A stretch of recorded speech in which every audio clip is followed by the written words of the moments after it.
आज से बहुत साल पहले लगभग कम से कम मुझे लगता है कि 3 या 4 साल हुए होंगे। मुझे एक मैसेज मिला था मेरे मैसेंजर पे, फेसबुक पे, और उसमें एक बहन ने अपनी एक बात शेयर की थी।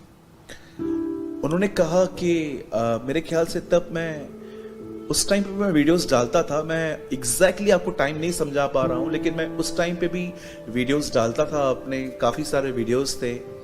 उस बहन ने एक टेस्टिमनी शेयर की। उन्होंने कहा, ब्रदर, कि मैं एक मैरिड वुमेन हूँ, मेरी शादी हो गई है और मेरी शादी एक मसीह व्यक्ति के साथ हुई है और मैं भी मसीह हूँ।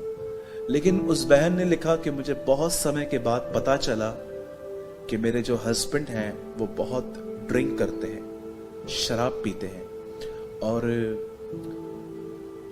कई बार उस बहन ने अपने पति को समझाया कि आप प्रभु के मंदिर हो, आप इस तरह प्रभु के मंदिर को नाश न करें।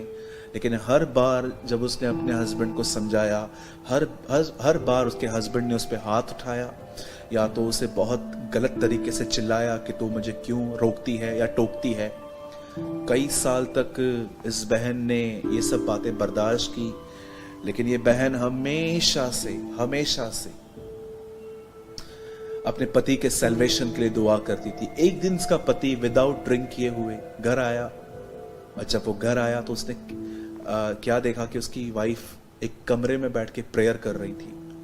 तब उसने अपनी वाइफ से कहा, तू क्या कर रही थी? तब उसने एक रहस्य अपने पति को बताया। बोला, मैं प्रार्थना कर रही थी और जिससे मैं प्रार्थना कर रही थी वो यीशु मसीह है, और उसी ने मुझे ताकत देके रखी है ताकि मैं बहुत सारी बातें सहन कर पाऊं। उसके हस्बैंड ने उसे उस दिन कहा कि मैं भी जानना चाहता हूं कि यीशु कौन है। तब संडे के दिन अपने पति के साथ जब वो चर्च में गई, पहली मीटिंग में, इन फर्स्ट मीटिंग, खुदा ने उस बंदे को छुआ, उसका जीवन बदल गया। और मैं आपको बताना चाहता हूं, आज वो हस्बैंड और वाइफ दोनों मिलकर कर्नाटक में परमेश्वर की सेवकाई करते हैं। मेरे भाइयों, मेरी बहनों, there is nothing is impossible with God. परमेश्वर के लिए कोई काम कठिन नहीं है। मैं आप में से हर एक को कहना चाहता हूं, आज इस प्रतिज्ञा को जो खुदा आपको इस कलीसिया के द्वारा जीसस इस लाइफ के थ्रू दे रहा है कि जो लोग परमेश्वर से प्रेम करते हैं उसके लिए सारी बातें मिलकर भलाई को उत्पन्न करेंगी। मैं आप में से हर एक को कहना चाहता हूं, अपनी तकलीफों को न देखें, परमेश्वर से प्रेम करें, उसकी आज्ञाओं को मानें। उसकी आज्ञाओं को मानना प्रेम है।